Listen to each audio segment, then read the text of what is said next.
Machines won't build trust with your clients, prospects, and team members. You will, my friend.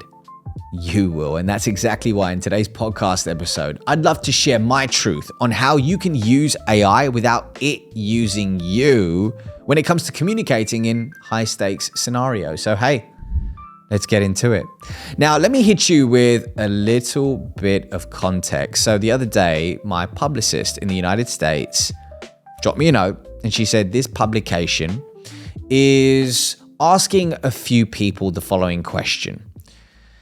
We think you'd be a great fit to comment on it. What do you think? And the question was, and I'm paraphrasing, but the question was, what prompts can you use in ChatGPT to become a better communicator and improve your communication skills? Something around that. And I remember looking at it and I felt this internal discomfort. And I remember feeling like, that's the wrong question. That's the wrong question we should be asking ourselves. There's a more potent question we can ask ourselves, which will improve our communication skills, especially when it matters the most. But let me start with this. If I told you that AI could give you a six-pack in the next 24 hours, would you say no? Probably not. Probably not. But here's the problem. You've achieved the end result, but you haven't transformed your identity along the way, meaning you've skipped the challenges.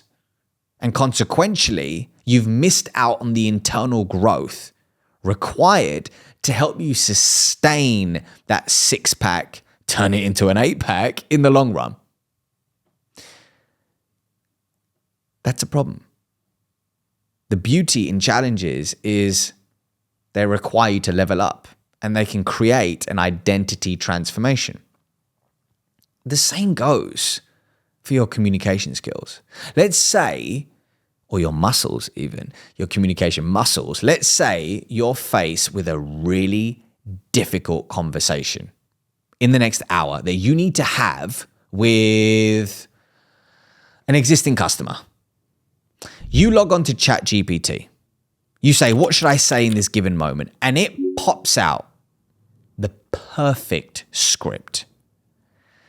You've got the end result, but you haven't leaned into creative thinking. You've silenced your intuition and authentic voice. And as a result, in that meeting that you have with your client, you sound rehearsed, you sound engineered, and you don't sound like you. As a result, you create a disconnect. But ChatGPT AI isn't bad. I don't think it's bad. We need to just be mindful of how we're using it. Because if our first port of call is to head straight to ChatGPT to give us the answer, we can silence our intuition.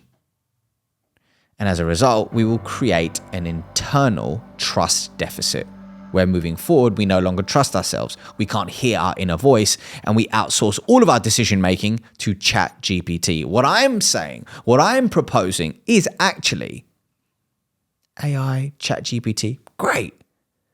But it's about when we use it, not if we should use it.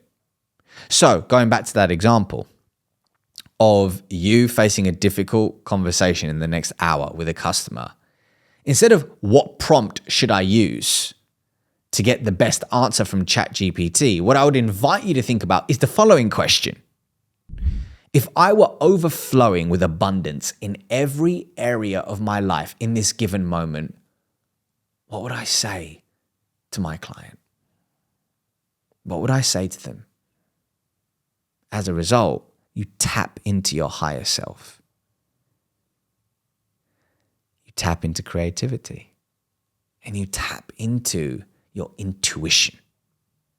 That's a beautiful download. That is the most potent download out there. You write it down. Then you type it into ChatGPT and say, hey, what do you think? This is the context. What do you think? What am I not thinking about? Where are my blind spots? Allow it to refine and challenge your perspective like any good thinking partner would do. So it's not about not using ChatGPT or AI is good or bad. It's just about timing and ensuring that you don't silence your intuition and ultimately weaken your communication muscles. Because over time, you'll become the type of person that can have these difficult conversations with a lot more ease. And you'll be able to use your intuition to guide you versus a machine. So, hey, my friend, if you enjoyed today's podcast episode, then hey, drop me a comment if you're watching this on YouTube as to what resonated with you the most. I'd love to know. I'd love to know. And also, I'd love to hear your perspective. Open to learning your perspective, my friend. And hey, I'll see you next week. Same time, same place. Peace.